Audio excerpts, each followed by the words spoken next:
Yo, what is up, ladies and gentlemen? It is your boy Zeta here, and I am back at it again to bring to you all part 3 for What If Deku Was Frieza's Reincarnation. Now guys, this is going to be the finale to this amazing series, and I know a lot of you guys did like the series. However, not gonna lie to you guys, this video and this series overall didn't really get as many views as I believed it to get. Honestly, the second part itself got 3,000 views, which is really low for what I normally used to average. Pretty sure it's just because many people are in school about now, and a lot of people don't exactly have the same time that they used to. However, because of that, I am going to be having to cut the series short, so a lot of things that you guys would have expected to be longer are kind of going to be speed ran through. I was originally just going to leave it at that. However, I feel it would be such an injustice to you guys if I just simply left this series off the way I did. That being said, with nothing else to say, we're just going to pretty much get into the what if.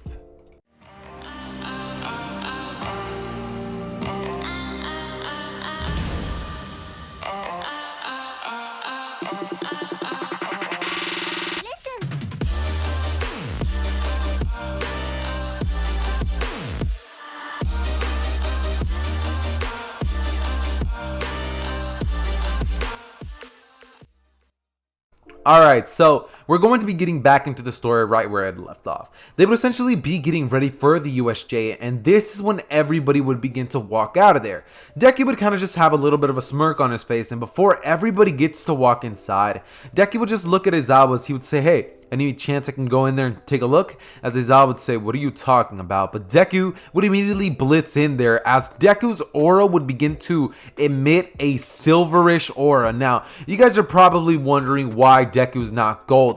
A lot of you guys are probably like, yeah, Deku's gonna be gold. No, he trained beyond some golden form power Frieza. He is literally on the power, he is literally on the power of the angels at this point. Like, Deku is extremely broken. He's even stronger than Ultra Ego Vegeta, stronger than Granola, stronger than Ultra Instinct Goku. This man is a god among men. You do not understand. So Deku would get in there, and the second that Kurogiri sees him, he would pretty much try to use his portal quirk as he would try to get Deku out of there. However, Deku would not even get budged. The portal would open, but Deku would remain there standing still. And Kurogiri would be wondering why his quirk has no effect on this man.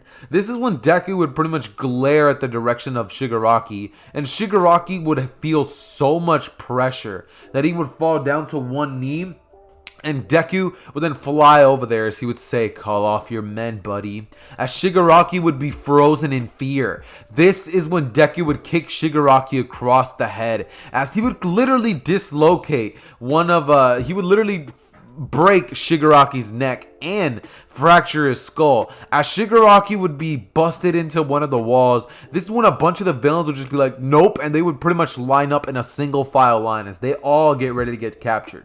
It's to this point that a black portal would begin to arrive. As Deku would look towards that direction, he would then say, "Oh, say less." As it's at this point that he would pretty much aim his hand right at All For One right before he even gets the chance to get out of the portal, and Deku would incinerate him.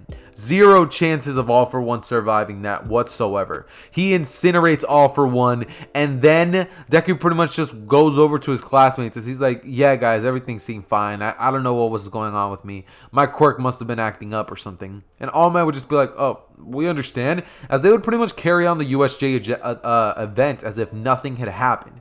That being said, this is when weeks would go by and the UA Sports Festival would definitely happen just like many people would expect. However, one key difference from the sports festival that is going to be happening in this one is that Deku is not going to be allowed to participate in it. Therefore, Luna obliterates everybody. She eviscerates everybody with the fact that she has All For One. I mean, one for all. So it's like, yeah, you're not going to beat her. She would pretty much use her barrier quirk to win the cavalry stuff. And when it comes to Shinso, Bakugo ended up having to fight him instead of Luna. So Luna ended up still winning. And yeah, she ended up finding out Shinso's quirk later on. So she was able to stop it. With that being said though, this would lead to the little agency stuff. Now when Deku has to go through the agency stuff, Deku decides that he's going to be going with All Might.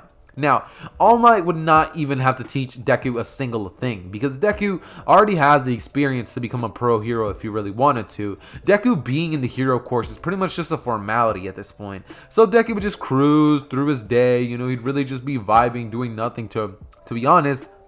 And well, this is when Deku would pretty much just continue going through his little agency. He would just be chilling with All Might, and this would lead to Deku essentially having to do the final exam. Now, Deku would honestly not even really have to do it, seeing as he's already stronger than All Might, and everybody already can see that clear as day.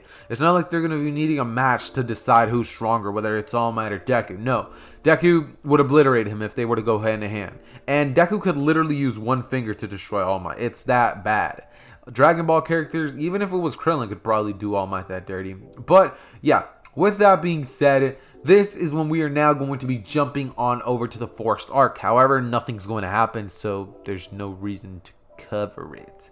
That being said, the provisional hero licensing stuff would happen, and Deku is of course going to be passing because he's an absolute Chad. After that, they would pretty much proceed to meet the big three of UA, and Deku would eviscerate Mirio. Mirio's phasing ability is not faster than Deku, and after Deku missed one of his hits, he ended up putting it up to full throttle. And if you guys know that Hit's time skip wasn't able to work against a Super Saiyan Blue Goku, then little permeation isn't going to do a thing to Deku. Deku moves so fast that his permeation literally takes 10 minutes to activate in the eyes of Deku.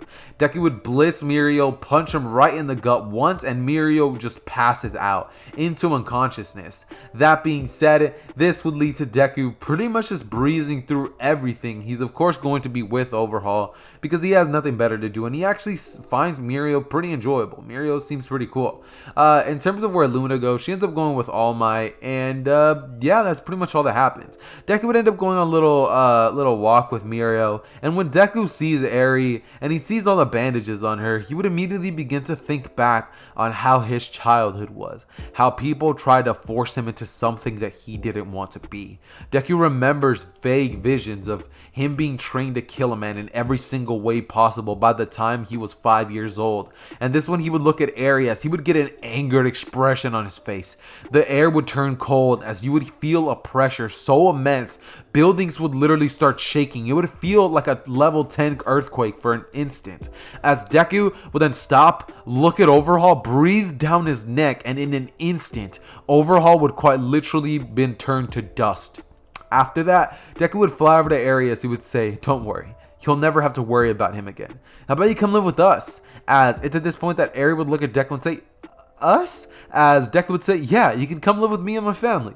As Eri's just like, I couldn't. And this is when Deku would say, "Sure. I mean, it's not really that big of a thing, right?" As Eri would say, I don't know. And this is when Deku would pretty much look at Eri as he would say, "Come on." He would grab Eri and literally fly her over to Inko's house. Inko would have been trying on some clothes when Deku arrived, and she'd say, "Oh, you caught me when I was trying on my brand new fandom merch." As Deku would say, "Fandom merch?" And Inko would say, "Yeah, my fandom merch." Come on, now you haven't checked the link down in the description and looked at the anime sponsor of the video? Come on now, bro, you slacking. Anyways, boys, now is the time I tell you guys about Fandom. So, Fandom is an anime merch company which basically does online merch. You guys can find multiple designs, whether it be My Hero, Naruto, Demon Slayer, The Seven Deadly Sins, Naruto, whatever anime you can really think of, as long as it's on the mainstream side of things, they pretty much have a bunch of merch for them. And up on screen right now, you should have been able to see a bunch of anime option merch up on screen right now, seeing as I probably put it all right now. And yeah, you guys should be seeing a plethora of options for what you guys are going to be able to pick. That being said, everything on the store is 50% off. So if you want to buy something, I suggest you do it now. They're having a 50% off sale on their entire store, and it will be a limited deal, guys. So if I was you, I would rush fast to buy this merch. With that being said, you can even get a 5% discount if you use the code ZETHER. So it's literally 55% discount code off of the merch. What are you waiting for? Just click the link down below in my description and go cop yourself some merch. And with that being said, back into the video. Okay, so as I had said, Inko had finished putting on her clothes, and this one Deku would introduce Eri. Eri would get accustomed to the place, and this is when we're going to be ending the series. Now, I'm not gonna lie to you guys. I could have gone into the Gentle Criminal. I could have gone into the Registro, but it's like, bro, Deku eliminates Gentle, but he doesn't really do it in a mean way. He kind of just slaps him across the neck, and Registro was like, all right, I'm not going to be a villain no more, I swear. And when it comes to Overhaul, it's like he was turned into dust. Registro Bro, his quirk is gigantification through like his anger or something like that with his weird forehead. It's not going to do anything, I promise you. That being said, this is where we're going to be ending What If Deku was Frieza's reincarnation. Pretty soon I'm going to be dropping a brand new What If series on the channel, and I may be dropping a What If movie on Thursday. That being said, I love each and every single one of you guys. Make sure you guys go check out the links in my description as well as check out the merch. And with that being said, Zether out.